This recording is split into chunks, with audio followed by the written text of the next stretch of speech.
जाएं, समझ लो गोविंद की कृपा प्रारंभ हो गई है। ऐसा नियम है।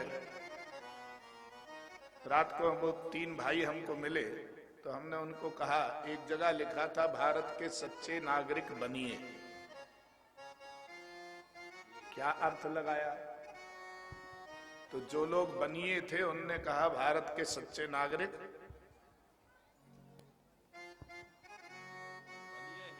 बनिए हैं। दूसरा भाई बोला ऐसा अर्थ नहीं है, इसका अर्थ है कि भारत के सच्चे नागरिक बनना चाहिए।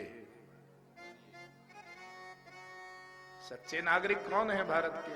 जो भगवान का भजन करते हैं, कीर्तन करते हैं, माथे पर तिलक हो, सिर पर चोटी हो, देह पर जनेऊ हो, गले में तुलसी की माला हो, वो भारत के सच्चे नागरिक हैं। उन्हें सच्चे नागरिक कहा जाता है। वैष्णव बनने की कोशिश करना चाहिए। वैष्णव कौन है? जो दूसरे की पीड़ को समझता है, दूसरे के दुख को जो समझे, दूसरे के दुख में जो सहयोग करता है, वही वैष्णव है। इसलिए हम लोगों को वैष्णव बनने की कोशिश करना चाहिए। वैष्णव जन तो तेने कहिए जे, पीर पराई जाने दे। सब जन तो तेने कहिए, पीर पराई जाने दे। सब जन तो तेने कहिए, जन तो तेने कहिए जे, पीर पराई जाने दे। पर पीड़ा दुख उपकार करे जे, मान अपमान न आने दे। सब जन तो तेने कहिए। वैष्णवता क्या है? परोपकार की भावना ही वैष्णवता है। परोपकार बचन मन काया। परोपकार की भावना केवल वाणी में ही नहीं, अपितु देह में ये गुण आ जाए, कोई वैष्णव है। भगवान शंकर से श्रेष्ठ वैष्णव कौन हो सकते हैं? इसलिए वैष्णवानाम यथा शंभु, वैष्णवों में सर्वश्रेष्ठ वैष्णव कौन है? भगवान शंकर है। भगवान शंकर को श्रेष्ठ वैष्णव माना गया है। इसलिए जितने प्रकार के कर्म हैं सब करने की कोशिश करो। कौन कौन से कर्म? जप करो, जप के द्वारा भगवान को रिझाओ, ज्यादा से ज्यादा भगवान नाम का जप करो, माला जापक बनो। फिर तप करना चाहिए, समय समय पर व्रत भी करना चाहिए।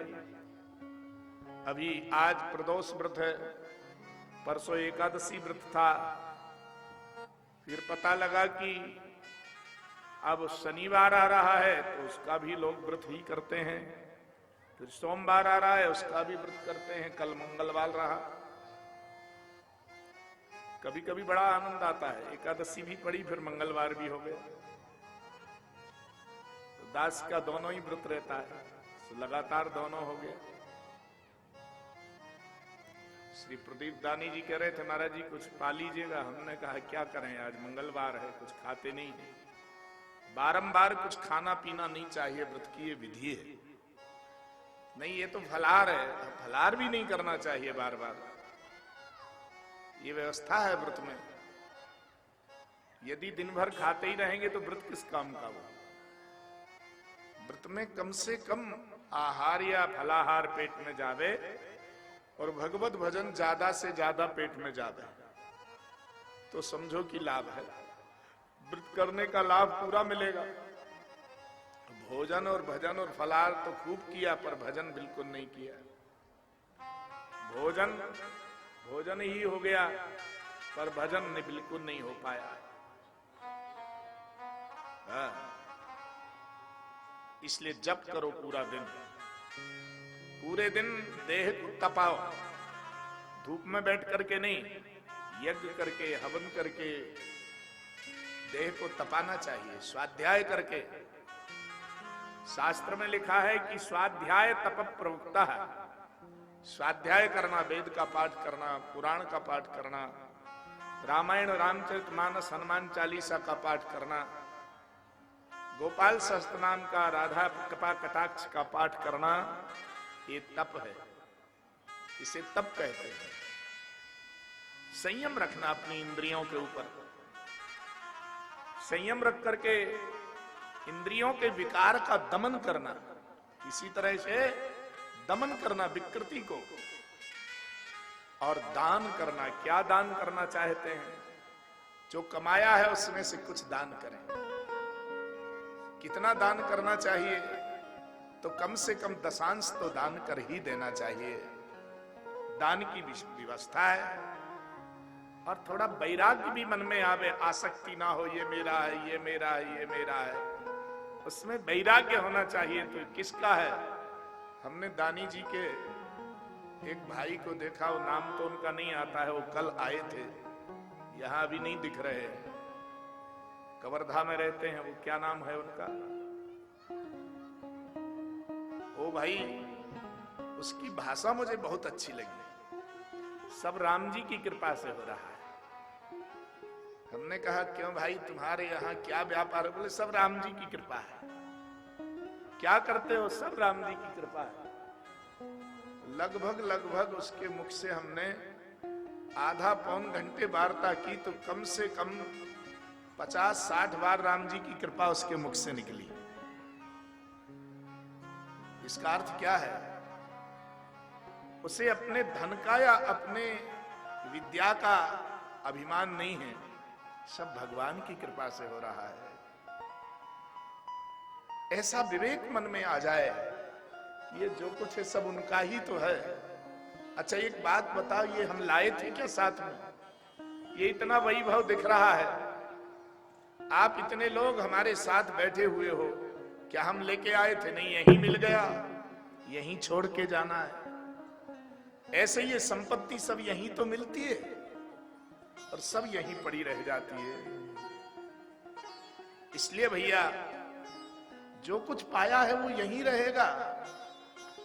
जप तप मख सम दम वृत दाना, जप तप मख सम दम वृत दाना, नति विवेक योग विज्ञान, नति विवेक योग विज्ञान, नति विवेक योग विज्ञान, नति विवेक योग विज्ञान, सब कर फल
विवेक योग विज्ञान विरति विवेक योग विज्ञान विरति विवेक योग विज्ञान जप तप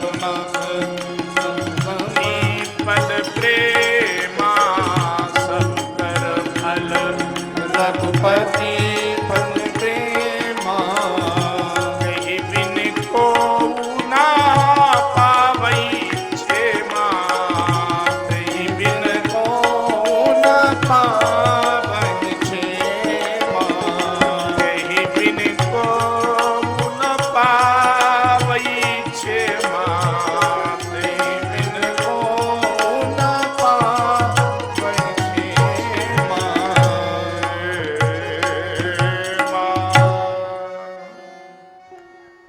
सभी का फल भगवान के चरणों में प्रेम है, इसलिए ये इनके इन प्रकार से भगवान के चरणों में प्रेम हो जाए। वाह, देखो हमारी बेटी आई हुई है, इस क्षेत्र की विधायिका,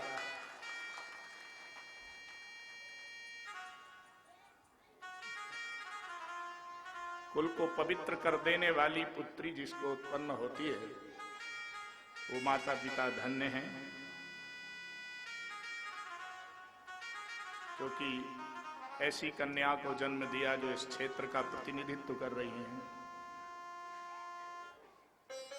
बड़ा सौभाग्य है लोगों का, आप लोगों के बीच में ही इतनी दिव्य भावना को धारण करने वाली ये बेटी बैठे, बहुत अच्छा।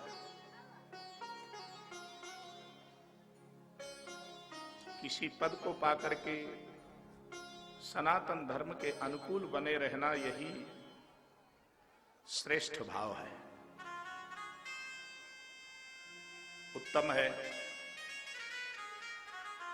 श्री गणेश जी महाराज का पावन चरित्र हम लोग सुन रहे हैं। गणपति जी ने ऐसे सुंदर स्वरूप को बनाया है, बड़े बड़े कान, छोटी छोटी आंख, लंबी सी नाक बनाई हुई है, विशाल उदर।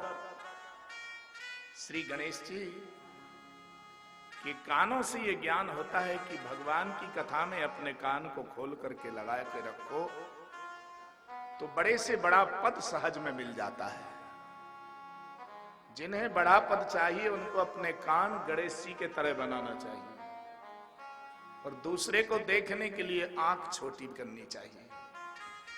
किसी को देखते समय आंख फाड़ना नहीं चाहिए, बड़े मधुरता से किसी को देखो। गणेश जी का सिर इतना बड़ा है पर आंख इतनी छोटी है, मनुष्य के तरह छोटी सी आंख। इसलिए सज्जनों,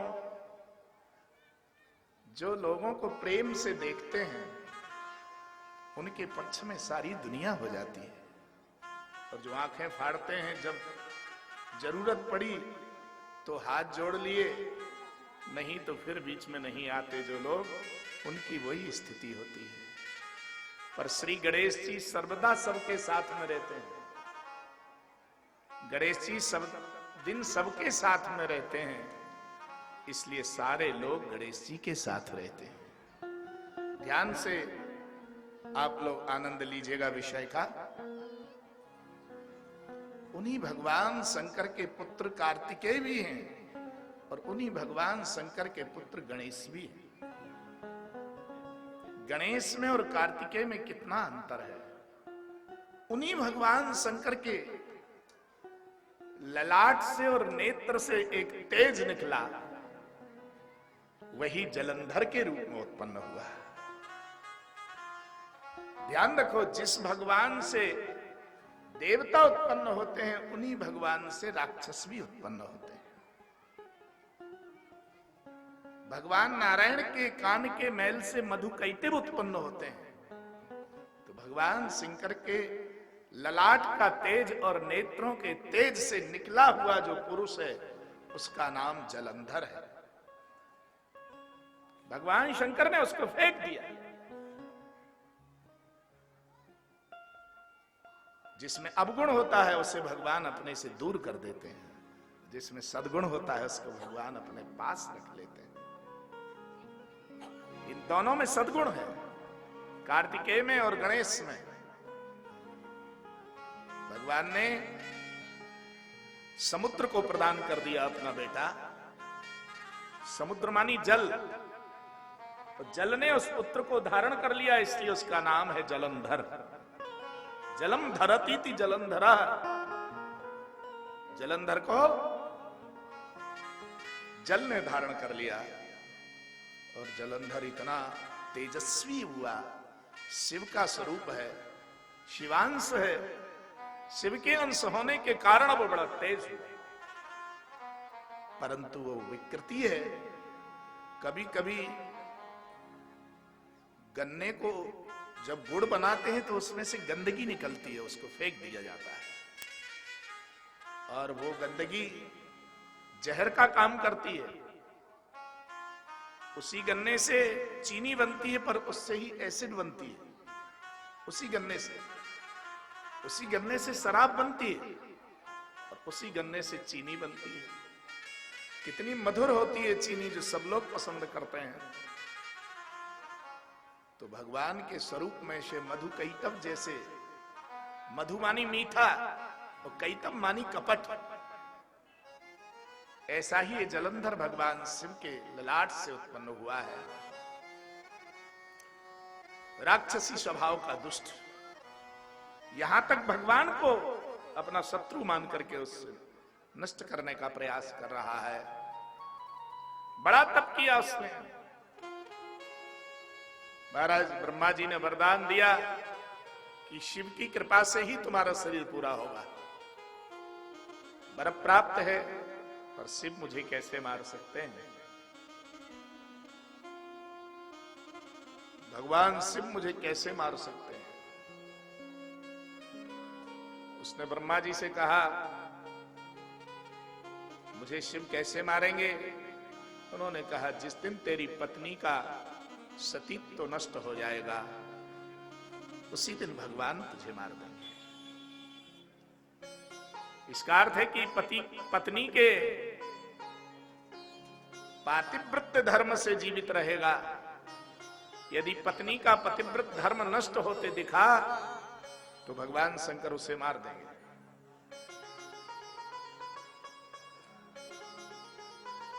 जलंधर का वृंदा के साथ विवाह हुआ। ये वृंदा बड़ी दिव्य देवी, वृंदा मानी तुलसी। आज तुलसी वर्षा हुई है, जगह जगह तुलसी दिख रही है। ये तुलसी जिनके घर में उत्पन्न होती है सज्जनों, उन पर भगवान की कृपा प्राप्त होती है। इसलिए तुलसी सबके यहां होनी चाहिए, तुलसी सभी के घरों में लगानी चाहिए। तुलसी की जो पूजा करती हैं उनका पतिव्रत धर्म सुरक्षित रहता है। इसलिए बहनों, अपने अपने घर में तुलसी का पौधा जरूर लगाओ। जिनके घर का तुलसी का पौधा सूखने की कगार पर आ गया, समझ लेना जरूर हमारा कोई पतिव्रत धर्म खंडित होने वाला है। इसलिए बहुत भाव से तुलसी की सेवा बहनों को करनी चाहिए। तो सभी बहनों के घर में तुलसियां हैं।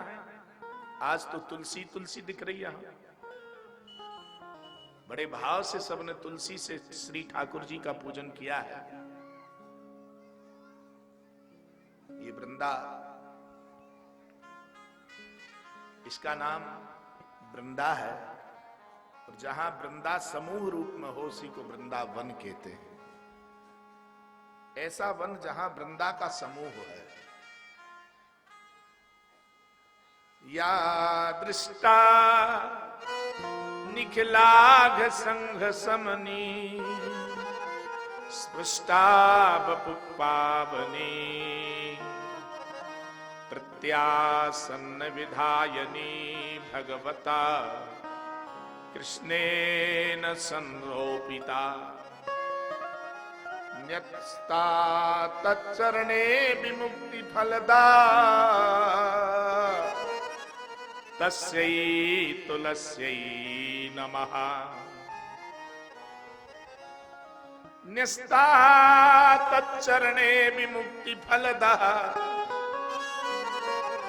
कृष्णेन संरोपिता न्यस्ता तच्चरणे विमुक्ति फलदा तस्यै तुलस्यै नमः। इस तुलसी को जो लोग देख लेते हैं अपने नेत्रों से, उनके नेत्र के द्वारा किया गया पाप नष्ट हो जाता है। कदाचित किसी को गलत दृष्टि से देख लिया हो तो उस पाप की विनिवृत्ति तुलसी के दर्शन से हो जाती है। जरा ध्यान से समझेंगे बात को। बैठ जाओ माताओं। या दृष्टा, जो लोग देखते हैं तुलसी को, सो तुलसी क्या करती है, उसकी आंखों के साथ आंख का रोग खत्म कर देती है। और देखने से जो अपराध लगा था किसी को, वो पाप समाप्त कर देती है। निखलाघ संघ समनी, कैसी है तुलसी? अघ संघ समनी है। अघमानी पाप और पापों का जो संघ है, जो तुम्हारे हृदय में पाप का संघ इकट्ठा हो गया है, तुलसी उस संघ को नष्ट कर देती है। स्पृष्टा, यदि तुलसी को छू लिया जाए ऐसे तो तुम्हारी देह पवित्र हो जाती। स्पृष्टा बपु पावनी, शरीर पवित्र हो जाता है जो तुलसी का स्पर्श करते हैं। स्पृष्टा बपु पावनी। और यदि तुलसी को ऐसे उतार करके श्री कृष्ण के चरणों में ऐसे चढ़ा दी जाए तो क्या होगा? पुण्यस्ता तच्चरणे विमुक्ति फलदा।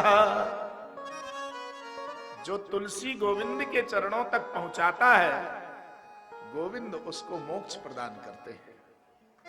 ये विमुक्ति देने वाला दिव्य पौधा है। और यदि कोई तुलसी में जल चढ़ा रहा हो तो बोले उनके पितृश्वर प्रसन्न हो जाते हैं उस जल को चढ़ाने से।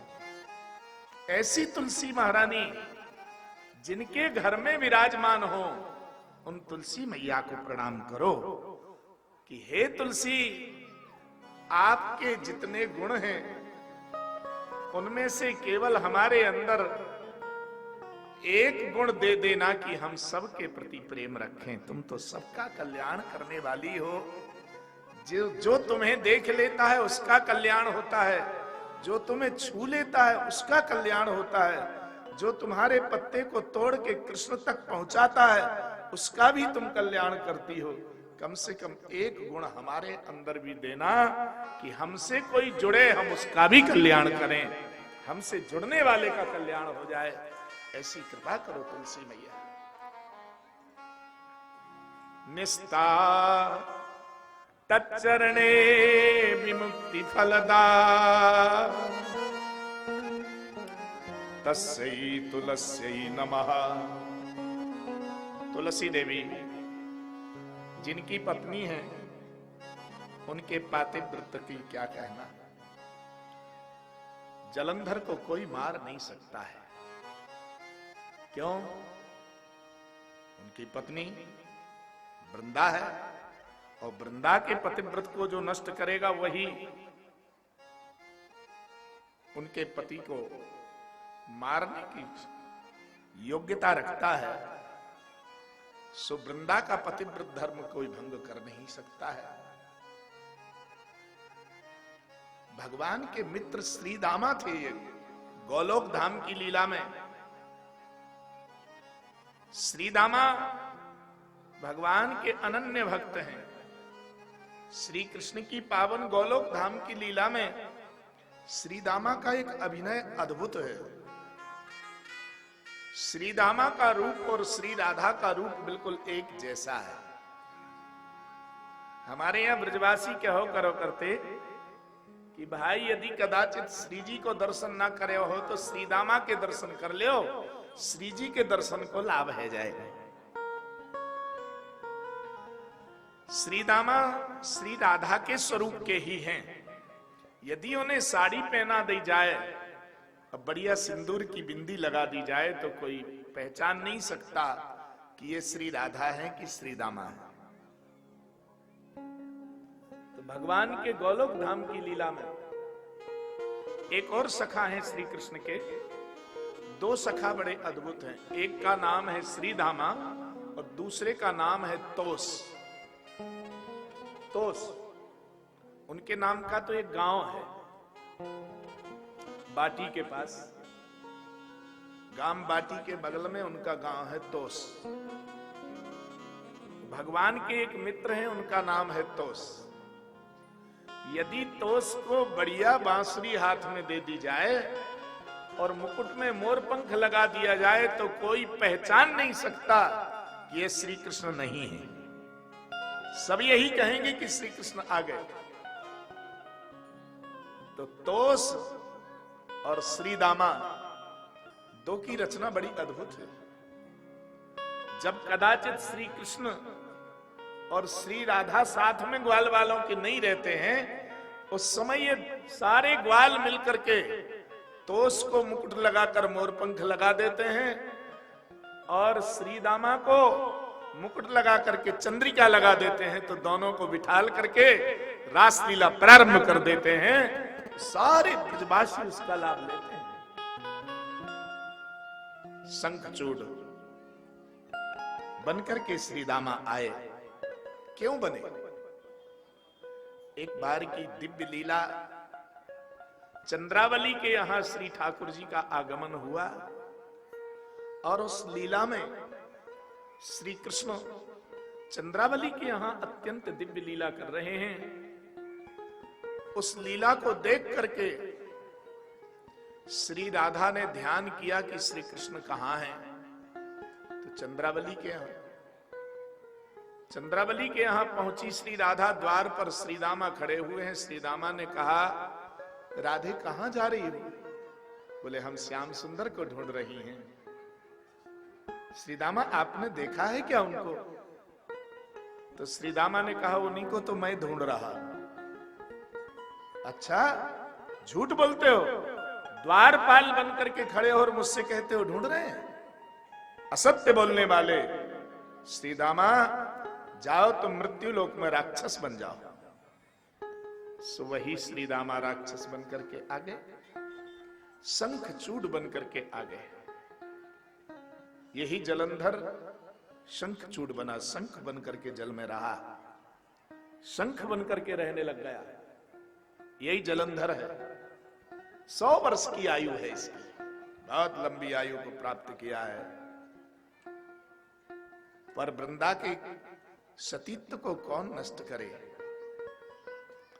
सो भगवान ने विचार किया कि वृंदा ने बड़ा तप किया था मुझे पाने के लिए और मैं उसे नहीं मिल पाया।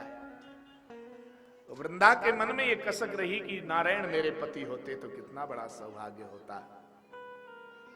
भगवान को पति बनाने के लिए तप किया, पर भगवान पति नहीं मिले।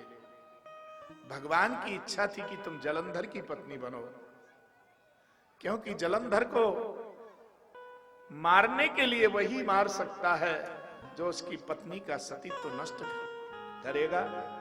और पत्नी का सतीत्व कौन नष्ट कर सकता? किसी का सतीत्व नष्ट करने की चेष्टा करने वाला स्वयं विनष्ट हो जाता है। इसलिए भगवान ने कहा, वृंदा तुम मुझे पति के रूप में चाहती हो, मेरे कहने से तुम जलंधर के साथ विवाह करो, मैं तुम्हें वहां भी मिल जाऊंगा। इसलिए वृंदा को भगवान मिले और वृंदा के उस स्वरूप को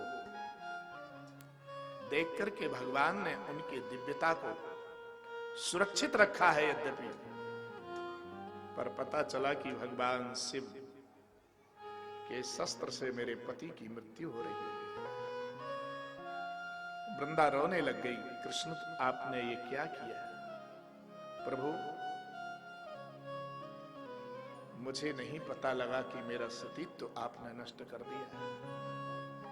मेरे पति का वेश बना करके आपका आगमन, केवल तुम ही मेरे पति का वेश बना सकते थे, दूसरा कोई नहीं बना सकता। यदि आपने मेरे पति का वेश बनाकर मेरा सतीत्व तो नष्ट किया है, तुम्हें शर्म नहीं आई कि एक नारी के धर्म को नष्ट कर रहे हो? जाओ, तुम पत्थर हो जाओ। तुमने प्रेम क्या किया? तुम्हारी बुद्धि जड़ है, पत्थर है, इसलिए पत्थर बन जाओ। शिला बन गए मेरे प्रभु। परंतु भगवान ने कहा यदि मैं शिला बनूंगा तो सेवा के लिए काष्ठ की और पत्र की आवश्यकता पड़ेगी, इसलिए तुम तुलसी बन करके आओ। तो तुलसी का वृतांत बड़े विस्तार से देवी भागवत में दिया गया, यहां संक्षिप्त है। देवी भागवत में बहुत विस्तार से नवम स्कंद में तुलसी प्राकट्य की बड़ी अद्भुत कथा है। भगवान ने तुलसी के रूप में प्रकट किया है। इस तुलसी की जो लोग सेवा करते हैं सज्जनों, उनका जीवन धन्य हो जाता है। महाराज, ऐसा अद्भुत उपाख्यान यहां रखा गया है। तुलसी की बड़ी अत्यंत दिव्य कथा को रखते हुए उन्होंने कहा कि जानते हो, भगवान शंकर ने अपने पुत्र के द्वारा तारकासुर का वध कराया, पर तारकासुर के यहां 3 संतानें हुई। वही त्रिपुर के नाम से जानी गई। 3 पुर उन्हें मिले और 3 पुर उन्होंने बसाए, बड़े सुंदर सुंदर। महाराज, सबसे बड़ा बेटा कमलाक्ष है, फिर विद्युन्माली है, फिर तारकाक्ष है। ये तारकाक्ष, कमलाक्ष और विद्युन्माली, इन्होंने तपस्या की, ब्रह्मा से वरदान मांगा, प्रभु आप कृपा करो तो हमको सोने का नगर मिलना चाहिए। सो महाराज, तारकाक्ष को दिव्य एक लोक प्रदान किया है जो दिव्य सोने से बना हुआ है। कमलाक्ष ने चांदी का नगर लिया और विद्युन्माली ने लोहे का नगर। ये बड़े दिव्य हैं। सोने के विमान में बैठ करके उड़ता, एक चांदी के विमान में बैठ करके उड़ता। मन की गति के अनुसार चलने वाला विमान उन्हें प्राप्त हुआ। ये विद्युन्माली तो सूर्य की तरह चमकता था, ऐसा विद्युन्माली। ये तीनों को जब एक साथ इकट्ठा किया जाएगा तो तीनों पुरों में रहने वाले, स्वर्ण के नगर में, चांदी के नगर में, लोहे के नगर में, एक स्वर्ग में रहता है, एक सत्यलोक में रहता है और एक रहता है भूमि पर। ये तीनों जब एक साथ होंगे तो ही ये मरेंगे, अन्यथा नहीं मर सकते। और तीनों एक साथ कहां हो सकता है? मृत्यु लोक से स्वर्गलोक की ऊंचाई बहुत है और स्वर्गलोक से सत्यलोक की ऊंचाई और अधिक है। तीनों जब एक जगह इकट्ठे होंगे, तीनों नगर एक साथ होंगे तो उनकी मृत्यु होगी, अन्यथा मृत्यु नहीं होगी। सो भगवान शंकर ने कृपा पूर्वक इन तीनों को इकट्ठा कर दिया, अपनी योग माया से तीनों को इकट्ठा कर दिया।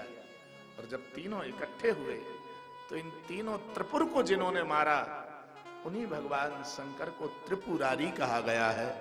अति संक्षिप्त हम आपको बता रहे हैं, इसलिए भगवान शंकर का नाम त्रिपुरारी है। त्रिपुरारी नाम इसीलिए पड़ा है, भगवान ने त्रिपुर का वध किया है। ऐसा अद्भुत जो है, नर्मदा का महात्म्य कहा है। नर्मदा में एक एक कंकर शिव का स्वरूप है। नर्मदा के किनारे पर विविध अवतार हुए हैं भगवान के। उन अवतारों की बड़ी सुंदर श्रृंखला यहां उपस्थित की है।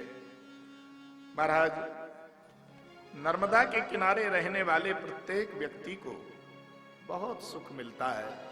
यदि कोई नर्मदा की परिक्रमा ही करे तो उन पर भगवान शिव की कृपा हो जाती है। हमारे यहां नर्मदा परिक्रमा का बहुत बड़ा महत्व है। पिप्पलाद नाम के मुनि ने अर्थात श्रीमान दधीची ने भी नर्मदा का बड़ा सुंदर स्तवन किया है, नर्मदा की परिक्रमा की है और उस परिक्रमा के प्रभाव से भगवती नर्मदा प्रकट हो गई। ऐसी अद्भुत महिमा नर्मदा की जिसमें पूजा करने के लिए स्वयं श्री बाणासुर भी वहां पधारे हैं और श्रीमान बाणासुर ने करोड़ों शिवलिंग बनाए, मिट्टी के शिवलिंग बना करके नर्मदा में विसर्जन किया है उनका। पार्थिव शिवलिंग के पूजा की बहुत बड़ी महिमा है। हम लोग अपने घर में मिट्टी के शिवलिंग बना सकते हैं, इतने बड़े शिवलिंग बनाओ, ज्यादा नहीं 11 ही शिवलिंग रोजाना बनाओ, पूजा करो फिर विसर्जन कर दो, बिल्वपत्र चढ़ाओ, दूर्वा चढ़ाओ, अभिषेक करो, ऐसी व्यवस्था है। जो लोग उनकी पूजा करते हैं उनकी मनोकामना पूर्ण हो जाती है। सो भैया, नर्मदा का महात्म्य कहते हुए पार्थिव लिंग का भी महात्म्य बताया है। यहां नंदिकेश्वर नाम के महादेव नर्मदा के किनारे विराजमान है। भेड़ा घाट से यदि प्रारंभ किया जाए तो भृगुकच्छ तक, जहां नर्मदा का संगम है समुद्र में, वहां तक के सारे नर्मदेश्वर अवतार के रूप में ही प्रतिष्ठित हैं। एक एक शिवलिंग का दर्शन करते हुए जाना चाहिए। श्री ओंकारेश्वर में जाकर के ओंकार स्वरूप वहां पर्वत है और वहां भगवान ओंकारेश्वर महादेव के रूप में विराजमान हैं। उनका जो लोग पूजन या दर्शन करते हैं उनकी मनोकामना अवश्य पूर्ण होती है। वहां का बड़ा सुंदर जो है महात्म्य है। मध्य प्रदेश में ही नर्मदा का दिव्य प्रवाह हुआ है और गुजरात में जाकर के समुद्र में भगवती पश्चिम समुद्र में विलीन हो जाती हैं श्री नर्मदा महारानी। ऐसे नर्मदेश्वर की जो पूजा करते हैं वही नर्मदा के निकट शिप्रा के किनारे महाकाल के रूप में भगवान स्वयं महाकालेश्वर बनकर के विराजमान हैं।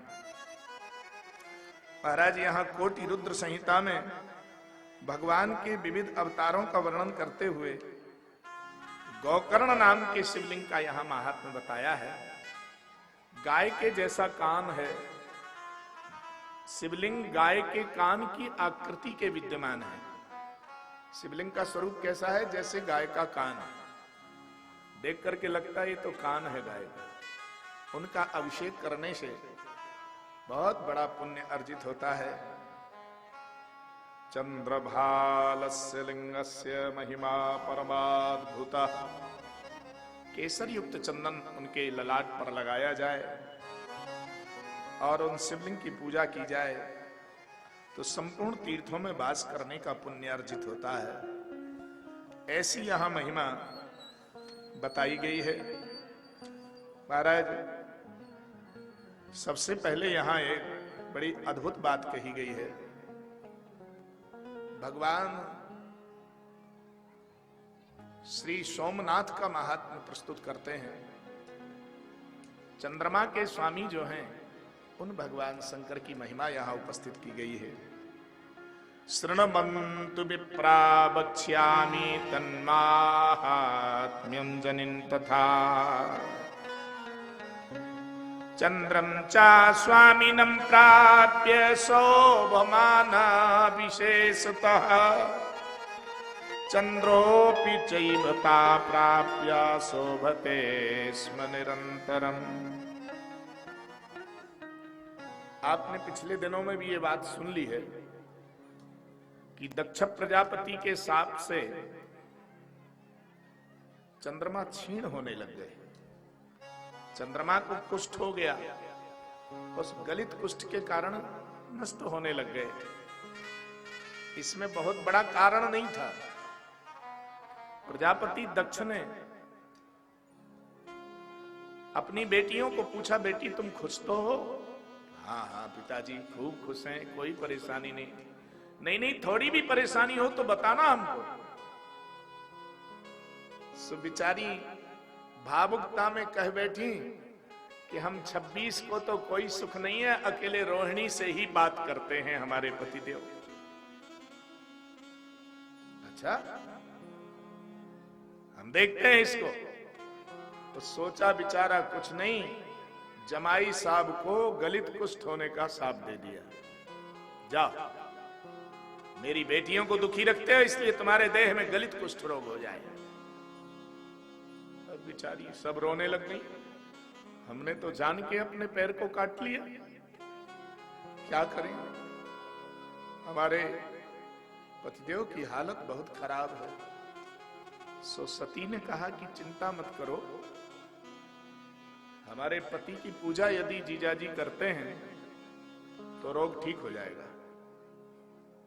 सो भगवान शंकर की पूजा चंद्रमा ने की, और पूजा करते ही भगवान शंकर प्रकट हो गए। बोले, कहिए साहब क्या बात है? साड़ू भाई है ना, क्या हुआ आपको? तो ससुर जी ने शाप दे दिया शरीर नष्ट होने का। नहीं नहीं, नष्ट नहीं होगा। ससुर ने तुम्हें शाप दिया शरीर नष्ट होने का, पर मैं तुम्हें वरदान देता हूं शरीर पुष्ट होने का। एक ने नष्ट करना चाहा, दूसरे ने पुष्ट करना चाहा, सो 15 दिन तक शरीर नष्ट होता है। सो चंद्रमा बिल्कुल थोड़े से दिखने लगते हैं, और वही उतने से जो दिखते हैं ना, उन्हीं चंद्रमा को भगवान शंकर ने अपने शीश पर धारण कर लिया। भगवान शंकर ने उन्हीं चंद्रमा को शीश पर धारण किया है। इसलिए भगवान शंकर को चंद्रमौली कहा गया है। मौली माने मुकुट, इसलिए चंद्रमौलेश्वर महादेव हो गए। महाराज, उन चंद्रमा को जिन्होंने अपने ललाट पर धारण किया है, उनके देह का क्या दिव्य प्रताप है। भगवान शंकर ने कहा, ये बगल में कुंड है, इस कुंड में स्नान करो और फिर आकर के मेरे मुकुट में छुप जाओ, तुम्हारा रोग खत्म। सो शरीर बढ़ना प्रारंभ हो गया। 15 दिन में तो पूरे हो गए, पूर्ण चंद्र हो गए। पूर्णिमा के दिन अमावस्या तक घटे और प्रतिपदा से बढ़े। सो 15 दिन में पूर्णिमा आ गई, पूर्ण चंद्र हो गए। भगवान शंकर की कृपा से पूर्ण चंद्र बन गए। ऐसे भगवान शंकर सोमनाथ कहलाए, सोम के स्वामी हैं, इसलिए सोमनाथ कहलाए हैं। बोलो सोमेश्वर महादेव की जय। सोमेश्वर बनकर के विराजमान हो गए। आपको कल सुनाया गया था कि मल्लिका बनकर के भगवती विराजमान रहती हैं, वहां पूर्णिमा के दिन दर्शन करने के लिए जाती हैं। भगवान शंकर वहां रहते हैं अपने बेटे के वात्सल्य को पाने के लिए। मां जगदम्बा अन्नपूर्णा स्वयं पूर्णिमा के दिन वहां आती हैं। इसलिए मल्लिकार्जुन नाम के शिवलिंग हैं। जो लोग इनका दर्शन करते हैं, सज्जनों, उनके जीवन में वात्सल्य जागृत होता है, उनकी संतान बड़ी सुखी रहती है। मल्लिकार्जुन नाम के शिवलिंग का बहुत बड़ा महात्म्य है। और क्षिप्रा के तट पर राजा गौ चराने जाते थे, वो महाकाल के रूप में भगवान वहां विराजमान हो गए। ऐसे भगवान महाकाल के रूप में विद्यमान है। बोलो महाकालेश्वर महादेव की जय। तो महाकाल का बड़ा अद्भुत महात्म्य है। आगे कहते हैं, सूत सूत महाभाग श्राविता यद्भुत कथा, ओंकारे परमेशाख्यम लिंगमासीन यथा द्विजा। ओंकारेश्वर शिवलिंग की महिमा का यहां निरूपण किया गया कि ओंकारेश्वर आप जानते हैं कि मध्य प्रदेश में इंदौर के पास ही श्री नर्मदा के निकट जो पर्वत है, उस पर्वत को यद्यपि धन्वंतरी पर्वत कहा गया है, धन्वंतरी के रूप में वह पर्वत विद्यमान है, पर उस पर्वत की आकृति ओंकार के जैसी है और उसी में से श्री नर्मदा जी का प्रवाह है। वहां भी भगवान शिव दिव्य रूप में विराजमान है। दो रूप में वहां विराजमान है, ओंकारेश्वर और ममलेश्वर, दो रूप में भगवान शिव वहां विराजमान है। ये जानते हैं कि वही श्री बाणासुर ने भगवान से प्रार्थना की, प्रभु आप कृपा कीजिएगा, हमारी राजधानी के निकट आप ज्योतिषवर के रूप में विराजमान होइएगा। इसलिए दिव्य ज्योति को धारण करके नर नारायण स्वयं वहां तपस्या करने के लिए आए और उन्होंने शिवलिंग की स्थापना की। वही केदारेश्वर महादेव है। स्वयं भगवान नर नारायण ने जिनकी उपासना की है वो केदारेश्वर महादेव। बोलो केदारनाथ की जय। महाराज, नेपाल में पशुपतिनाथ उनका मुख है और ये पृष्ठभाग है। केदार में भगवान का पृष्ठभाग विद्यमान है। जब पशुपति रूप में प्रकट होते हैं तो पृष्ठभाग पर घी का लेप करके लोग बड़ा मालिश करते हैं। ऐसा वहां का महात्म्य है। केदार की बड़ी महिमा है। केदार खंड में वर्णन है श्री स्कंद पुराण में। ऐसे केदारेश्वर महादेव का दर्शन करने के लिए लोग जाते हैं। पर्वतों की कंदराओं में चलते चलते चलते पैदल चल के वहां दर्शन किया जाता है। ज्योतिर्लिंगों में भीमेश्वर का भी बड़ा अद्भुत महात्म्य है। महाराज, क्या कहना, वह भीमा शंकर नाम के महादेव के नाम से जाने गए हैं, जो महाराष्ट्र में विद्यमान है और प्रायः लोग वहां दर्शन करते हैं भीमा शंकर का। बड़े पर्वतों के उपत्यकाओं में जाकर के उनका दर्शन होता है। पिछले वर्ष हमारी शिव पुराण वहां थी, तो हम लोग बहुत लोग एकत्रित होकर के वहां लगभग 5-6 हजार लोग गए और वहां शिव पुराण सुनाया गया। बड़ा अद्भुत आनंद वहां मिला।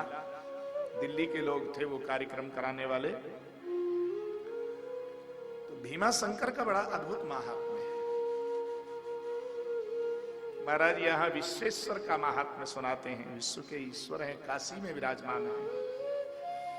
काशी में विश्वेश्वर ज्योतिर्लिंग के रूप में भगवान विद्यमान हैं और उनका जो लोग दर्शन करते हैं उनकी मनोकामना पूर्ण होती है। जीवन में कोई पाप नहीं रह जाता है, हृदय में ज्ञान हो जाता है। काश्यते प्रकाश्यतेति काशी, हृदय में जो ज्ञान का प्रकाश कर दे वही तो काशी है।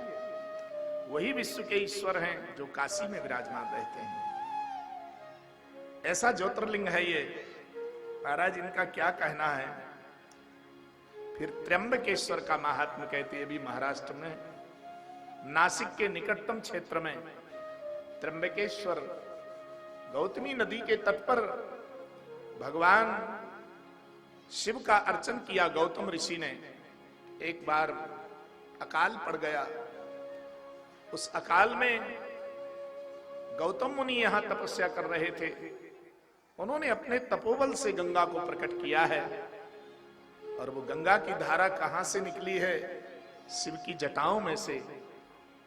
तो गौतम मुनि ने कहा, बाबा, जहां से ये गंगा निकल रही है वो स्थान दिखाइए। तो भगवान शंकर की दिव्य ललाट का दर्शन हुआ है। संपूर्ण क्षेत्र का काल जो पड़ा हुआ था सबको आनंद मिल गया और वहां गौतमी गंगा नासिक में बहती है। वहां कुंभ मेला भी लगता है।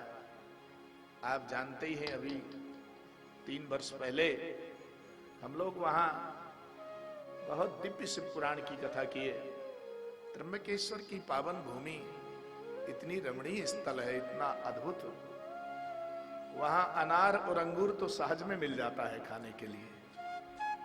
जब जो ऋतु हो सस्ते से सस्ता। अनार की कीमत हम लोगों के यहाँ 50-60 रुपया रहती है, परंतु वहां 10 और 15 रुपया किलो मिल जाता है। कितना चाहिए उतना लीजिए, इतने तादाद में बढ़िया से बढ़िया अनार।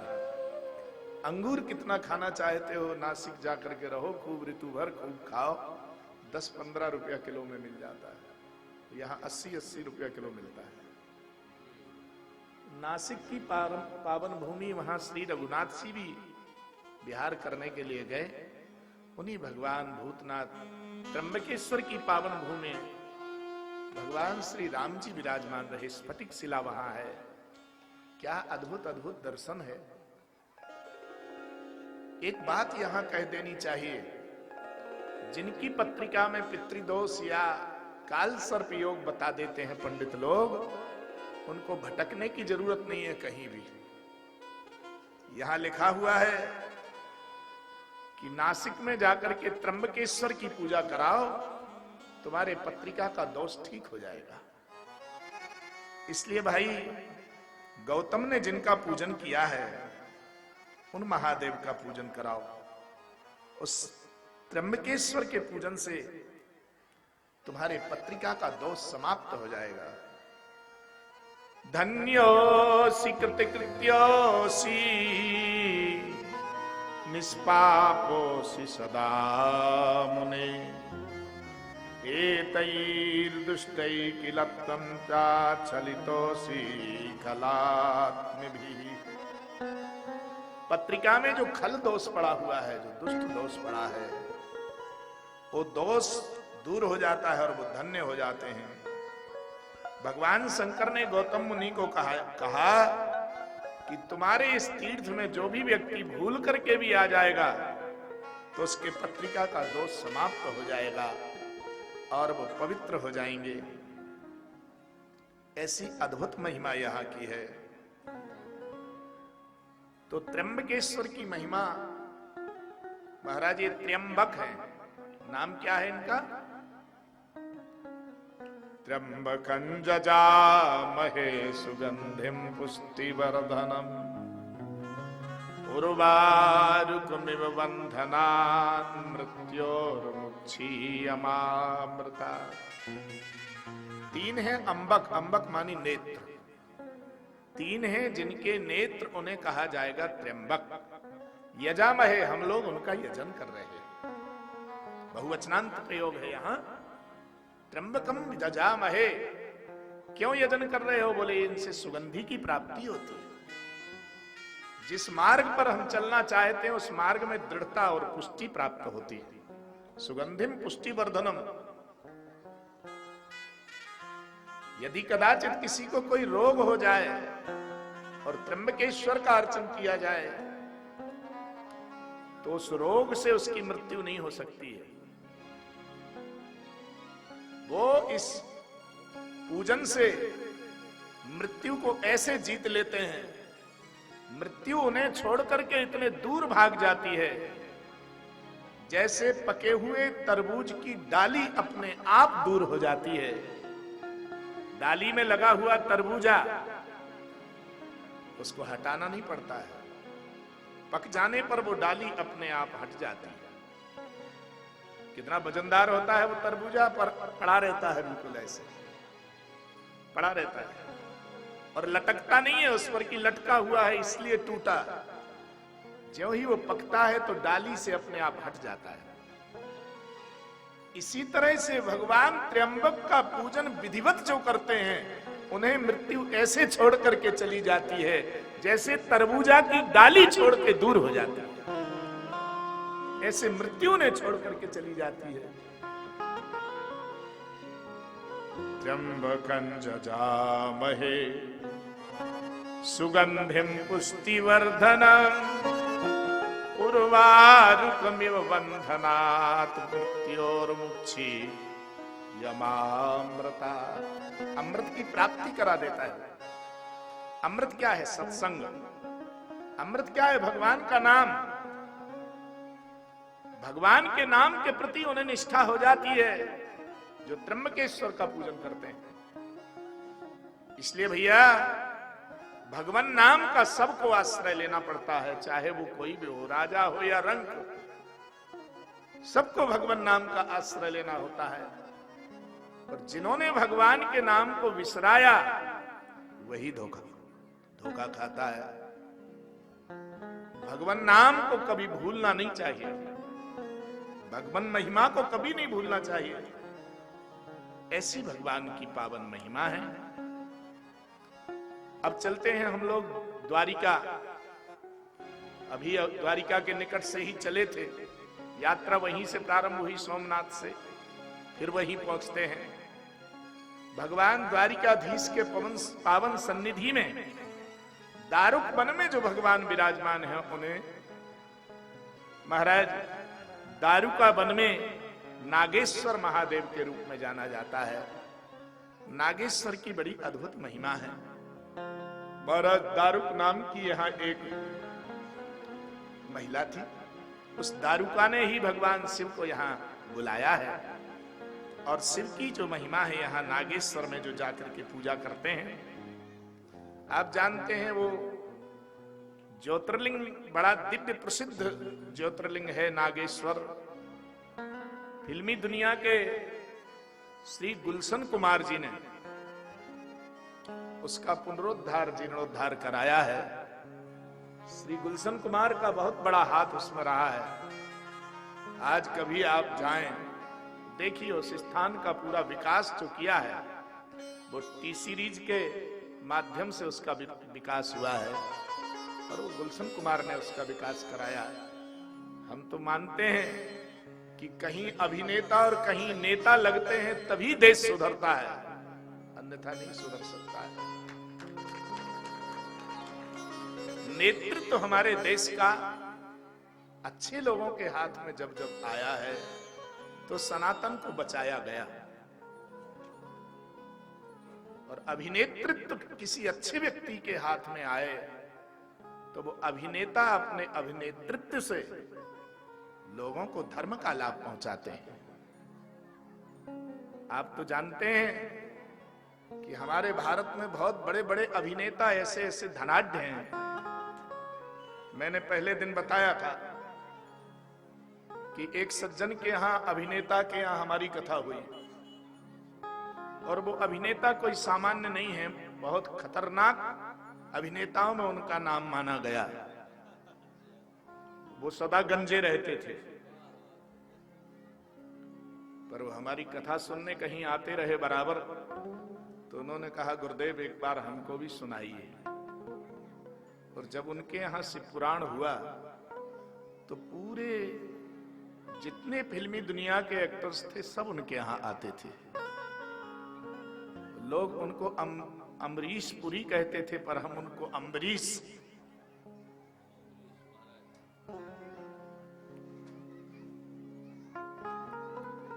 जब उनके घर में हम लोग गए तो ब्राह्मण लोग वेद मंत्र बोल रहे थे।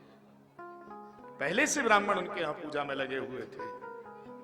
हमने कहा साहब आपका चित्र देख करके फिल्म का तो आपके रूप से डर लगने लग गया था हमारे लोगों को। तो हमारे साथ एक तबला वादक चलते थे, वो थोड़े अपाहिज थे। उन्होंने कहा महाराज जी आप वहां मत ले चलो, हमको बहुत डर लगता है उससे। हमने कहा क्यों? अरे वो ऐसे ऐसे खराब काम करता है। हमने कहा भाई वो तो अभिनय कर रहा है, उसकी सत्यता क्या है उसे देखो। तो जब उसने शिव पुराण की कथा सुनी तो महाराज वहां अच्छे अच्छे नेता और अभिनेता सब आए, और हमने उसका हृदय देखा, कितना विशुद्ध हृदय, अविरल धारा उसके नेत्रों से बहती रहती शिव पुराण सुनते समय। अद्भुत प्रेम भगवान शिव में उसका, ऐसा दिव्य आनंद मिला। तो ये अभिनेता यदि सही ढंग से कोई काम करने लग जाए तो पूरा देश सुधर सकता है। और नेता तो वास्तव में हमारे यहाँ के नेता जो नेतृत्व करते हैं, बस इतना ध्यान रखना चाहिए कि हम कहीं धर्म विरुद्ध तो नहीं चल रहे हैं, धर्म विरुद्ध न चल जाएं। बस श्री नागेश्वर की जो पूजा करते हैं उनके नेतृत्व में कभी कमी नहीं आ सकती है। इसलिए हर घर में भगवान शिव की पूजा हो और नेताओं को जरूर शिव की पूजा करनी चाहिए। भगवान शंकर की कृपा से श्री राम जी को राज्य करना आ गया। भगवान शिव की कृपा से गणेश को राज्य करना आ गया। भगवान शिव की कृपा से श्री कृष्ण को राज्य करना आ गया। तो जो लोग सुंदर शासक बनना चाहते हैं उनको भगवान शिव का आश्रय लेना चाहिए।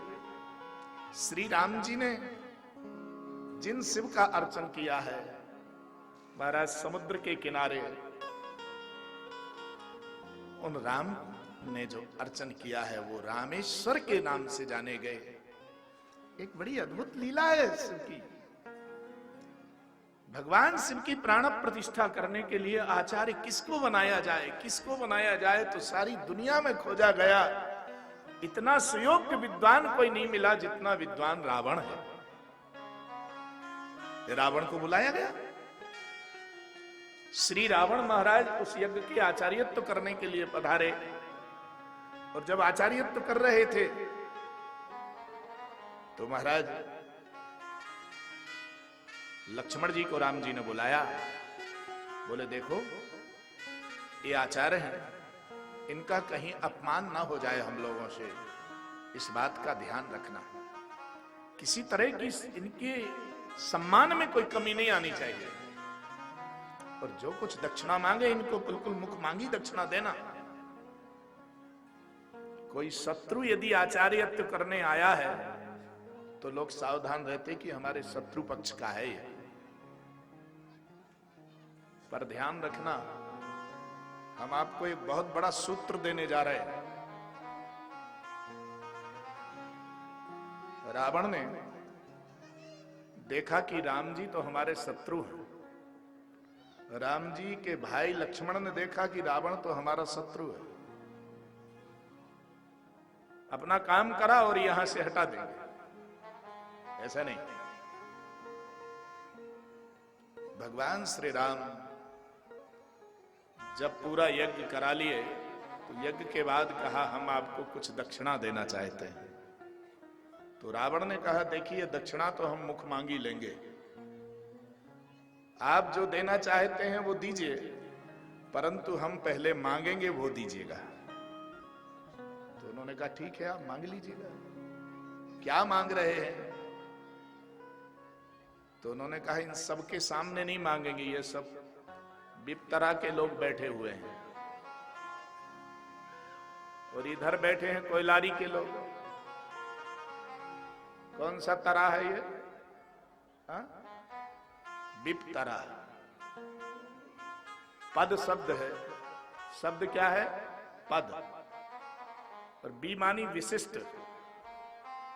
विशिष्ट लोगों के पद स्पर्श से जो गांव तर जाता है उसका नाम है, क्या बात है, आप लोगों ने ऐसे ही सुन लिया, कुछ प्रतिक्रिया नहीं हुई, क्या बात। जिस गांव में, जिन गांवों में भगवान धर्म सम्राट स्वामी श्री करपात्री जी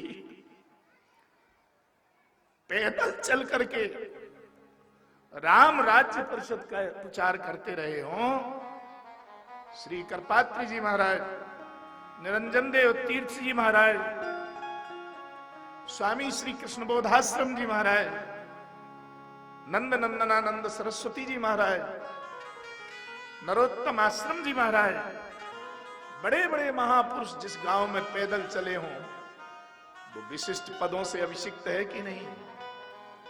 विशिष्ट चरणार बिंदों से पृष्ठ यह भूमि है। ये कोयलारी विपतरा आदि सब उन महापुरुषों के चरणों का स्पर्श की हुई है। उनके चरणों का स्पर्श पाकर के जो तर गया है वही तो विपतरा है।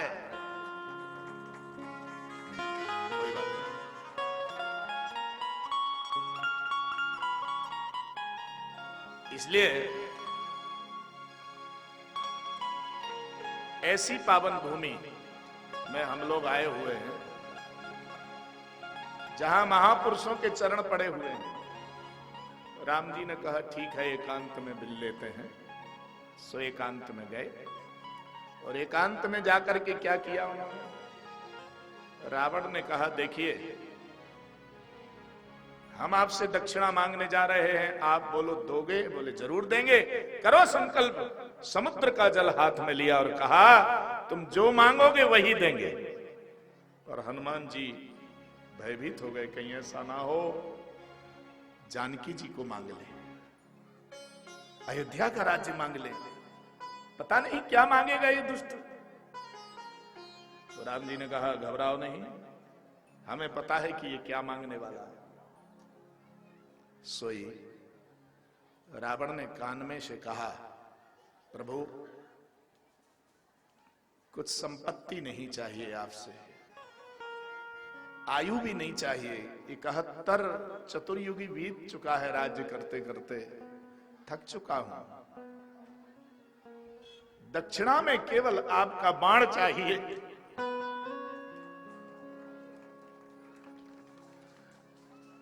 आपके तरकस का निकला हुआ बाण मेरी नाभि में लगे और कुछ नहीं चाहिए।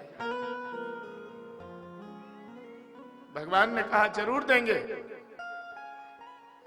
रावण ने कहा मैं यज्ञ का आचार्य हूं और आचार्य का धर्म होता है कि यजमान को आशीष दे, तो मैं आशीष देता हूं कि राम और रावण के युद्ध में राम की विजय हो। रावण ने ये आशीष दिया, राम और रावण के युद्ध में राम की विजय हो, रावण की पराजय हो। कौन आशीष दे रहा है? स्वयं रावण आशीष दे रहा है। महाराज राम जी ने शिव जी की प्रतिष्ठा की, इसलिए रामेश्वर हुए। रावण के द्वारा प्रतिष्ठा की गई है। रावण जैसे वहां बड़े विद्वान पंडित ने प्रतिष्ठा कराई, इसलिए एक रामेश्वर और एक वैद्यनाथ, 2 रावण के द्वारा प्रतिष्ठित शिवलिंग हैं। रावण ने 2 ज्योतिर्लिंगों की प्रतिष्ठा की है और दोनों ज्योतिर्लिंग की जो लोग एक बार भी कहीं अभिषेक कर लें या दर्शन कर लें तो जो करना चाहे उन्हें वो सुलभ हो जाता है। नेताओं को जरूर दर्शन करना चाहिए इन शिवलिंगों के। भाई रामेश्वरम की बड़ी अद्भुत महिमा है। आप सब बड़े प्रेम से उनकी महिमा को सुन रहे हो। अधिक समय नहीं है, यहां विधायिका हमारी बेटी को कहीं अन्यत्र भी जाना है। क्यों? इस समय प्रचार का समय चल रहा है। तो हम तो चाहते हैं भाई इनका सहयोग सदा देते रहो, इसी तरह विकास होगा और धर्म की रक्षा होगी। हम लोग किसी पार्टी के व्यक्ति नहीं हैं, हम लोग तो धर्म पर चलने वाले के साथी हैं। जो भी धर्म के साथ में रहेगा उसके साथ हम लोग हैं। पिछले बार आई थी, इन्होंने जो वचन दिया मुझे पता लग गया है कि वो कार्य प्रारंभ होने वाला है। भाई अच्छा है, भगवान आपकी मनोकामना पूर्ण करेंगे। यहाँ हमारे पास समिति के द्वारा ये पर्चा आया है कि श्रीमती विधायिका जी को प्रचार में जाना है, इसलिए वो पुराण का पूजन करेंगी। आकर के पूजा कर लें और फिर अपना आगे का कार्य जो है उस कार्य को संपादित किया जाए। प्रेम से भगवान शालिग्राम के रूप में प्रकट होते हैं। इन दोनों की प्रतिष्ठा करने की आवश्यकता नहीं है, पर शालिग्राम की पूजा अधिकारी को ही करना चाहिए। नर्मदेश्वर की सब लोग पूजा कर सकते हैं। नर्मदेश्वर सबके घर में आ सकते हैं, सबके घर में विराज सकते हैं, पर शालिग्राम जी अधिकारी को ही रखना चाहिए।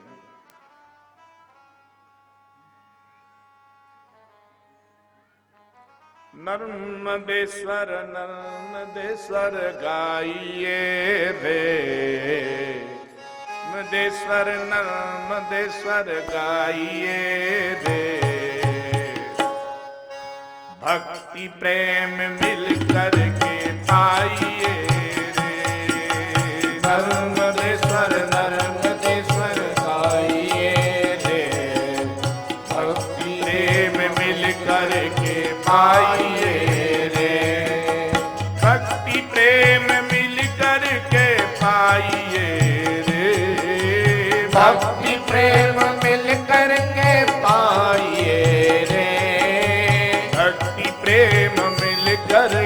पाइए रे।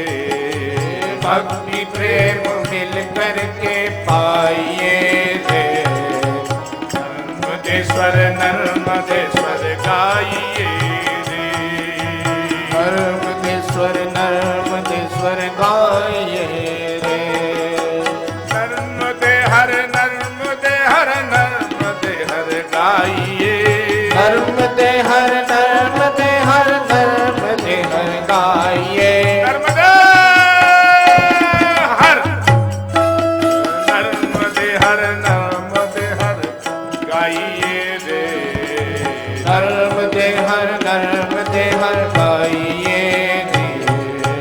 भक्ति प्रेम मिल करके पाइए रे।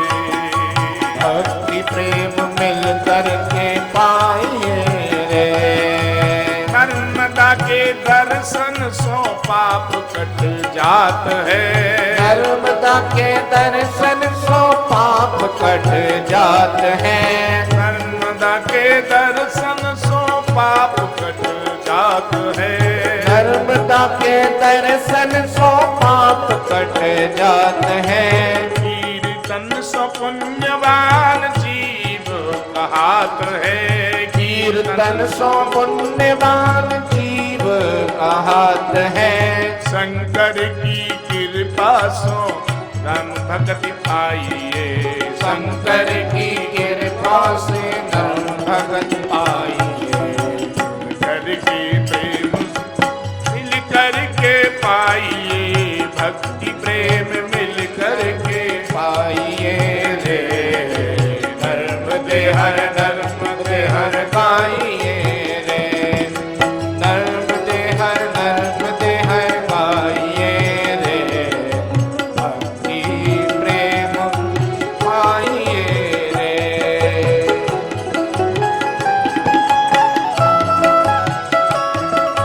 जय हो।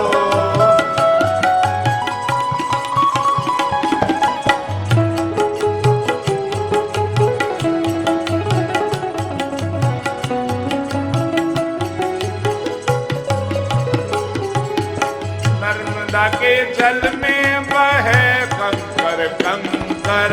नर्मदा के जल में बहे पत्थर कंकर।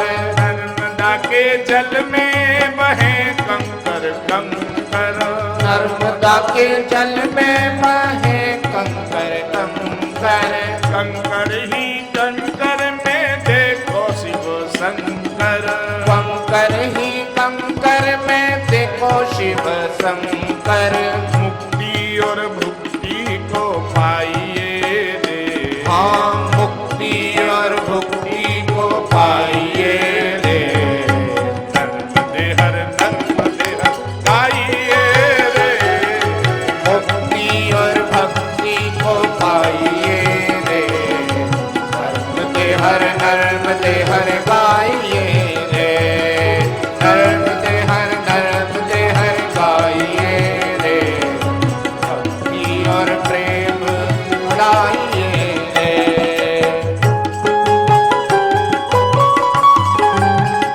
जय हो।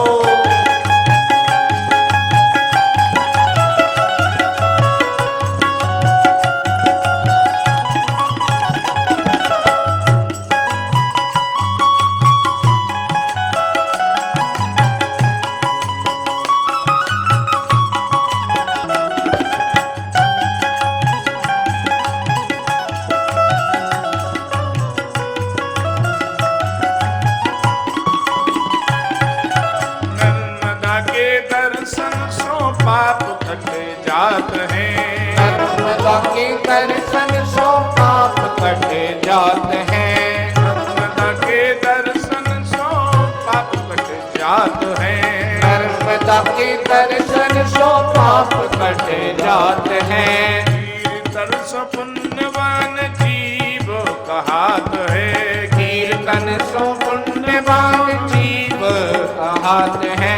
शंकर की कृपा सो राम भक्ति पाइए। शंकर की कृपा से राम भक्ति पाइए। नर्मदे हर नर्मदे हर नर्मदे हर गाइए। नर्मदे हर नर्मदे हर गाइए। नर्मदे हर गाइए रे। नर्मदे हर गाइए रे। भक्ति प्रेम मिल करके पाइए रे। भक्ति प्रेम मिल करके पाइए रे। भक्ति प्रेम मिल करके पाइए। भक्ति प्रेम मिल करके पाइए रे। प्रेम मिल करके पाइए। भक्ति प्रेम मिल करके पाइए रे। नर्मदे हर गाइए रे। भक्ति प्रेम मिल करके पाइए रे।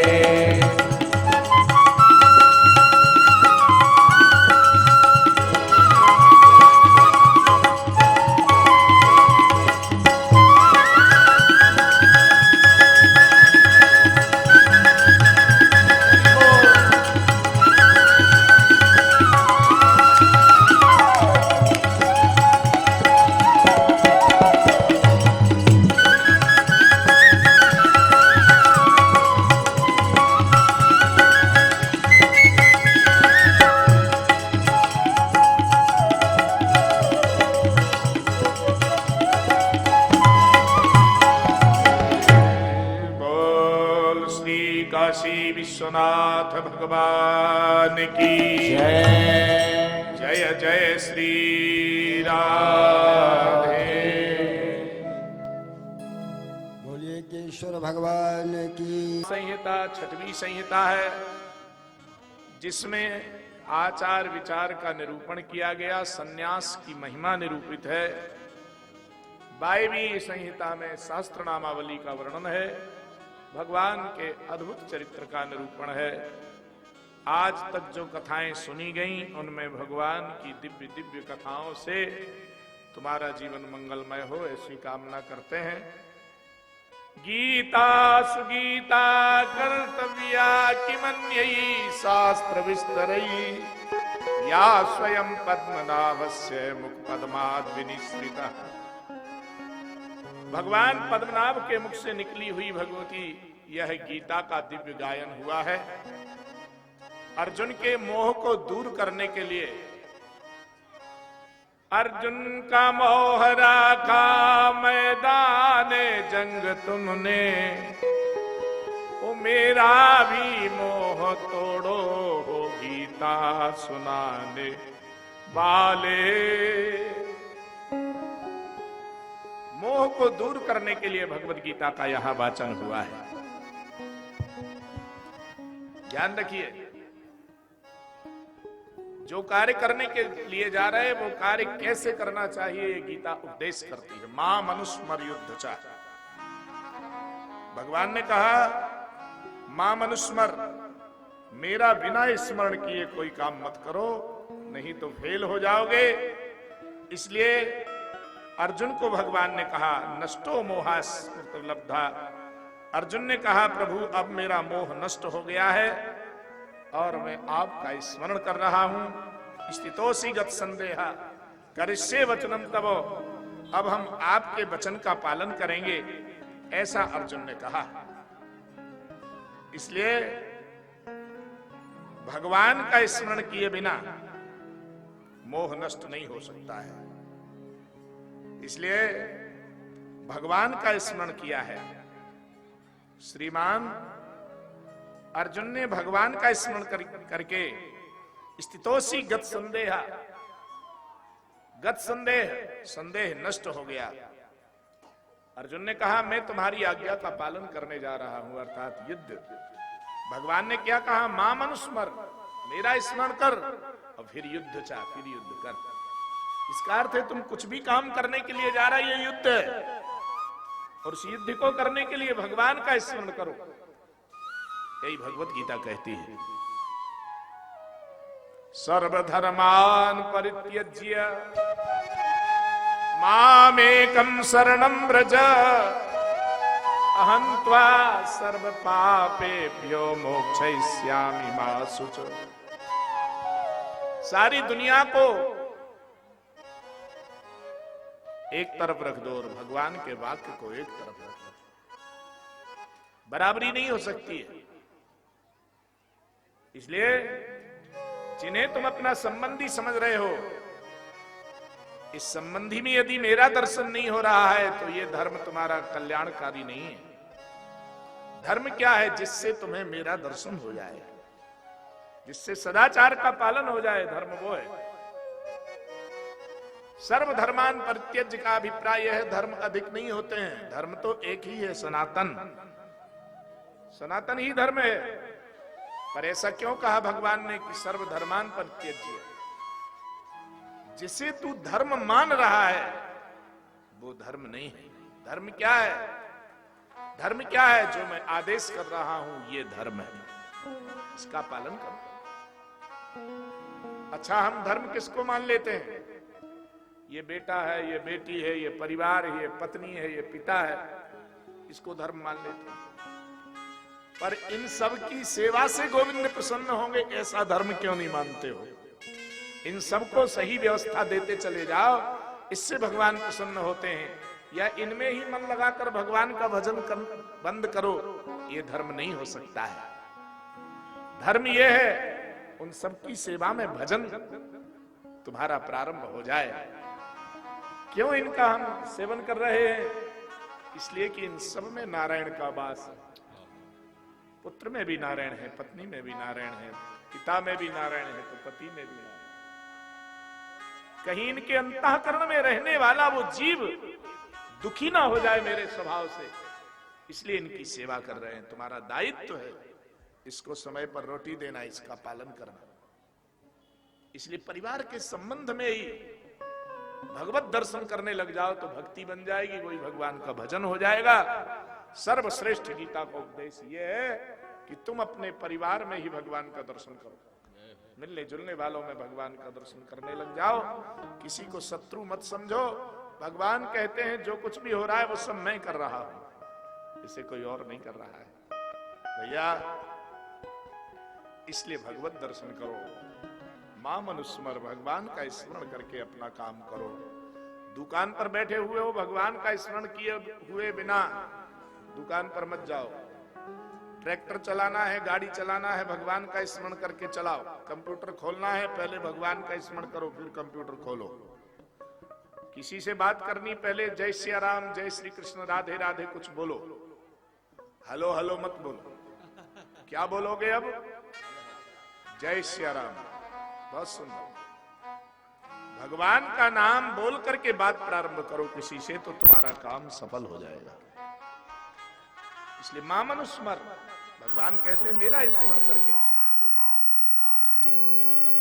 अर्जुन ने निश्चित होकर के कह दिया, प्रभु मैंने आपको पहचान लिया, मैंने आपको पहचान लिया। आप सभी के हृदय में रहने वाले हो। ईश्वरा सर्वभूतेषु हृदयेर्जुन तिष्ठति। भगवान सबके अंतःकरण में है। यंत्रारूढ़ानि माया, यंत्र बनकर के माया के द्वारा सब सारे जगत को चला रहा है वो ईश्वरा। वो तुम्हारे अंदर है, वो इनके अंदर है, वो उनके अंदर, वो ही है, अन्य कोई दूसरा नहीं है। यंत्रारूढ़ानि माया। इसलिए सभी में भगवान का स्मरण कीजिएगा। ऐसा गीता आदेश करती है और भगवान में ही सब कुछ है।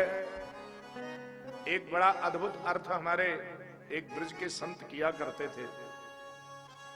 सर्वधर्मान परित्यज्य में भगवान ने कहा तू सब कुछ छोड़ दे। फिर क्या करूं? सर्वधर्मान परित्यज्य, सारे धर्मों को छोड़ दे और माम एकम शरणम ब्रजो, केवल मेरी शरण को ग्रहण कर।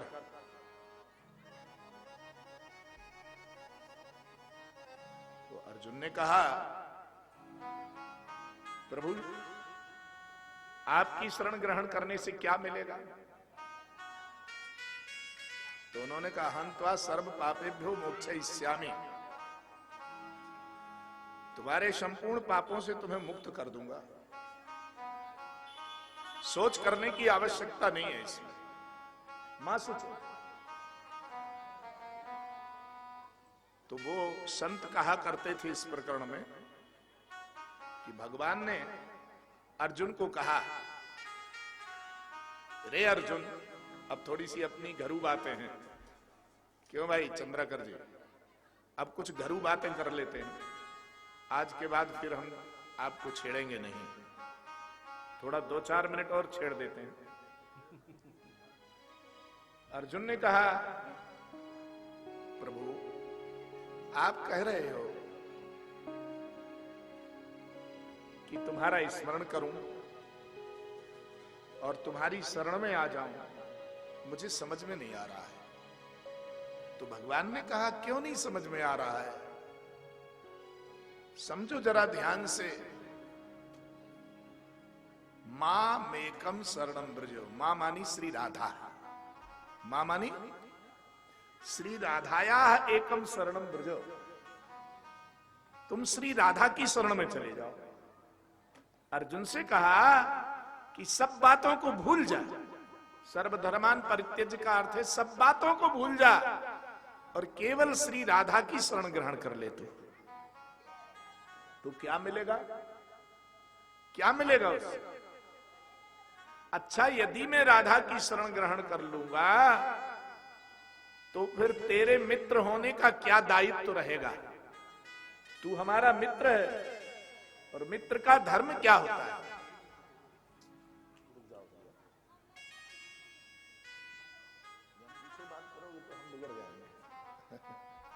हमारी वृत्ति बिगड़ जाती है।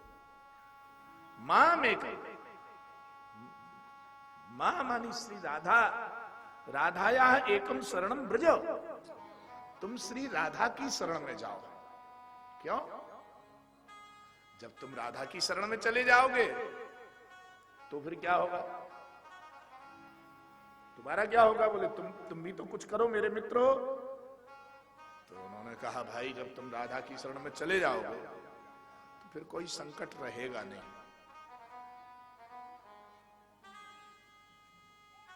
सर्वधर्मान परित्यज्य मां राधाया शरणं व्रज। एक राधा की शरण को ग्रहण करो। तो भगवान से पूछा, तुम क्या करोगे? तो उन्होंने कहा, अहं त्वा सर्व पापेभ्यो मोक्षयिष्यामि, तुम्हें पापों से मुक्त कर दूंगा। तो कब करोगे? जब तुम राधा की शरण में जाओगे। इसका अभिप्राय है कि मां की शरण में जाए बिना किसी का कल्याण नहीं है। भगवान कह रहे हैं, मां की शरण में अर्थात श्री राधा की शरण में जा तो तेरा कल्याण हो जाएगा, वो भी मैं जिम्मेवारी के साथ तेरा कल्याण करूंगा। और यदि तू राधा की शरण में नहीं जाता तो मैं भी तेरा कल्याण करूंगा, नहीं कर पाऊंगा। ऐसा एक संत कह रहे थे, मुझे बड़ा अच्छा लगा। भैया, जगत पिता की कथा को हमने बड़े ध्यान पूर्वक श्रवण किया है। जगतः पिता, जगत के पिता और माता दोनों को मिलाकर पितर बनता है। पितर शब्द तब बनता है जब पिता और माता दोनों इकट्ठे होते हैं। तो उनको क्या कहेंगे? जगता पितरऊ बंदे। पितरऊ, पितरऊ शिव पार्वती बंदे। शिव और पार्वती दोनों को मिलाकर के जगत के माता पिता होते हैं। हम लोगों ने यथाधीतम यथामति, यथा समय के अनुसार जो हमने पढ़ा लिखा थोड़ा बहुत कुछ भी गुरुदेव की शरण में बैठ करके उसमें से आपको जानकारी देने का हमने पूरा प्रयास किया। जैसा समय मिला, जितना अधिक समय मिलेगा उतना बढ़िया से बढ़िया मसाला परोसा जा सकता है। जितना समय मिला हमने बढ़िया से बढ़िया आपको कथा सुनाने का प्रयास किया। भगवान शिव की मंगलमयी कथा सबका कल्याण करती है। हमारे यहां व्यवस्था है, शक्ति का अर्चन करो और शिव का अर्चन न करो तो अधूरा होता है। ब्रह्म का अर्चन करो और शक्ति का अर्चन न करो तो अधूरा हो जाता है। सो यहां शिव शक्ति याग हमने रखा है। हम जानते हैं कि जो आचार्यत्व करता है उसकी बहुत बड़ी जिम्मेवारी होती है। यहां इस यज्ञ का आचार्यत्व कर रहे आचार्य श्री शिव विलास जी महाराज, जिन्होंने इस यज्ञ को विधिवत कराया है, महाराज ऐसे सुयोग्य विद्वान आचार्य, उनके सहयोग में अश्वनी कुमार, अवधेश जी, नीरज जी, राहुल जी आदि आदि जो विद्वान हैं, उनका भी दिव्य सहयोग है। शिव शक्ति में रुद्री का पाठ और सप्तशती का पाठ दोनों की समानता उसमें रहती है। महाराज कैसे कैसे दिव्य दिव्य अभिषेक के क्रम। हमारे यहां अभिषेक में किसी वस्तु की प्रधानता हो ऐसा नहीं है। जलधारा सर्वप्रिय, ये तो तुम्हारी भावना है। यदि कोई कामना रहती है तो वस्तु की विशेषता का वहां महत्व दिया गया है। पर यदि कोई कामना नहीं है तो केवल जलधारा से अभिषेक करिएगा। कोई उपलब्ध करने की या किसी को बुलाने की जरूरत नहीं पड़ेगी आपको। जलधारा के द्वारा भगवान शिव का अर्चन हो। आज जैसे पंचामृत से अभिषेक हुआ है, 5 प्रकार के अमृत सर्वदा चढ़ाए जा सकते हैं शिव के लिए। पंचामृत दुग्धार्धम दधि प्रोक्तम दधिना सम शर्करा शर्करा 10 भागंतु मधुसर्पी विधीयते। शर्करा का 10वां भाग और दही का 10वां भाग, मधु और सर्पी मानी घी, इन दोनों को लेना चाहिए। दूध का आधा भाग दधी लेना चाहिए। जितना दधी है उतनी ही शक्कर लेनी चाहिए। तो पंचामृत का विधिवत अभिषेक होता है। ध्यान रखिएगा, पर सब गाय के ही हों और कहीं से नहीं, गव्य होना चाहिए। गव्यामृत से अभिषेक किया गया। प्रत्येक दिन विविध प्रकार के अभिषेकों का क्रम रहा। मैंने बताया था किस चीज से अभिषेक करने पर क्या मिलता है। तो जिन्हें कुछ नहीं चाहिए उन्हें क्या करना चाहिए? जिन्हें सब कुछ चाहिए उन्हें भी जल से अभिषेक करना चाहिए, और जिन्हें कुछ नहीं चाहिए उन्हें भी जल से अभिषेक करना चाहिए। कामनाएं पूर्ण हो जाती हैं। तो जो भगवान से मिलना चाहते उन्हें भी जल से अभिषेक करना चाहिए। जल का बहुत बड़ा महात्म्य है, और वहां निरंतर धारा बह रही है जल की। हमने देखा अभी धारा तो बह रही है श्री राधा नाम की, अद्भुत धारा भगवान नाम की यहां बह रही है। आज महादेव का प्राकट्य उत्सव है। आज जन्मदिन है महादेव जी का। आप लोग उनको बधाई देने के लिए जाइए कि आज आपको 1 वर्ष हो गया इस गांव में आए हुए। यज्ञेश्वर भगवान जो यक्षेश्वर थे वो यज्ञेश्वर बनकर के यहां आ गए। यक्ष मानी कुबेर, और कुबेर के जो ईश्वर हैं वही यहां यज्ञेश्वर बनकर के आए। जो पूजा करेगा उसको कुबेर बना देंगे। उसके धन की कमी नहीं रहेगी। इसलिए स्वयं भगवान यज्ञेश्वर के रूप में यहां विराजमान हो गए। आप लोगों ने 9 दिनों तक विधिवत अनुष्ठान किया। ये 9 दिनों के अनुष्ठान का फल ही यह है कि तुम्हारे हृदय में भगवान के प्रति प्रेम जागृत हो जाए। जिस किसी भी तरह से भगवान में प्रेम हो वही अनुष्ठान का फल है। आप लोगों के हृदय में भगवान से प्रेम हो, कैसे होगा प्रेम? कथा सुनने से। आपने कथा सुनी, कथा क्रम बड़ा अद्भुत रहा। यहां अब तक चली हुई कथाओं में व्यतिक्रमात्मक शिव पुराण यहां रखा गया।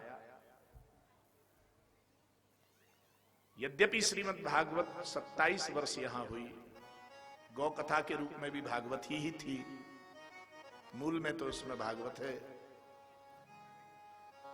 तो यहां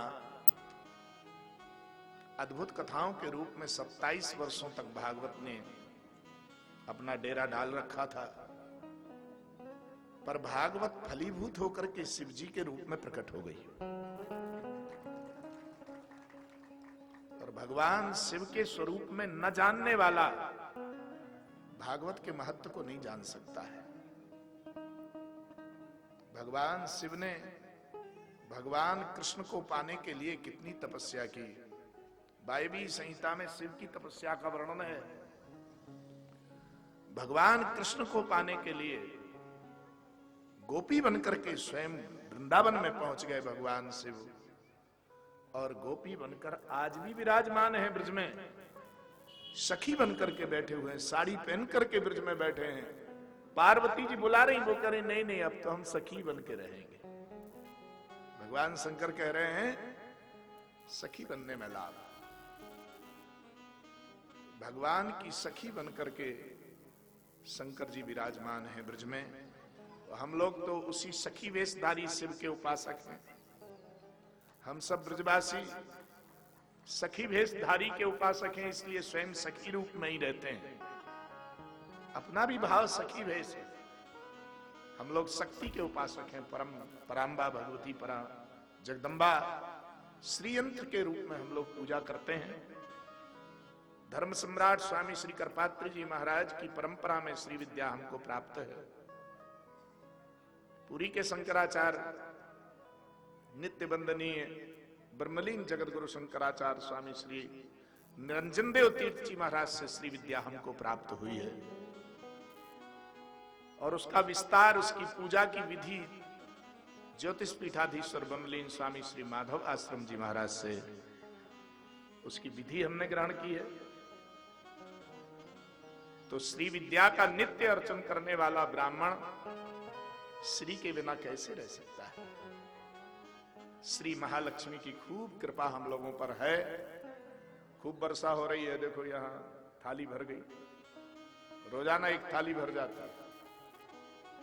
हम कहते हजारों थालियां ऐसी भरी पड़ी रहे और ऐसा उत्सव नित्य होता रहे कोयलारी में। इस उत्सव का बड़ा दिव्य लाभ है, ये ध्यान रखो। आने वाली संतानें तुम्हारी देशभक्त तो होंगी ही, परंतु सनातन धर्म के कट्टर व्यक्ति होंगे तुम्हारे बच्चे, तुम्हारे नाती पोते कट्टर सनातन धर्मी होंगे। ये इन कथाओं का फल मिलेगा। ध्यान रखो, ये व्यापार नहीं है। हम लोग व्यापार की दृष्टि से कथा कभी नहीं करते हैं। हम लोगों की ये व्यवस्था है, और व्यवस्था के अंतर्गत कार्य यदि होता है तो वो बहुत अच्छा लगता है। हम लोग व्यापार बीच में नहीं घुसने देते। बहुत अच्छा लगा आप सभी के बीच में आकर के 9 दिनों तक जो वाचन हुआ, उसमें कहीं ना कहीं वाणी की भी त्रुटि हो जाती है। कई बार प्रमादवश कोई प्रकरण नहीं बोलते हैं। सो पुराण में तो बहुत सी बातें कही गई हैं और हम लोगों ने बहुत विचार करके पुराण को यहाँ सुनाने का प्रयास किया है। जो बातें आपके जीवन में काम आने वाली हों उसको जरूर अपने हृदय में धारण करो, और जो काम में ना आए वो यहीं छोड़ देना भाई। बुराई करने की आवश्यकता नहीं है, वो यहीं छोड़ के चले जाना। जीवन में काम आने वाला विषय आप लोग अपने पास रखिए, भगवान का भजन करते रहिए। मैंने बार बार ये प्रार्थना की सभी के चरणों में कि भगवान नाम सर्वथा जपना चाहिए। जितना समय मिल जाए उतना भगवान का नाम जपने की कोशिश करो। क्यों भाई? आज सुबह हम एक बगल के गांव में गए थे, उसका नाम था बिपतरा। तो हमको बड़ा अच्छा लगा, वहां आधा घंटा रुके हम वहां।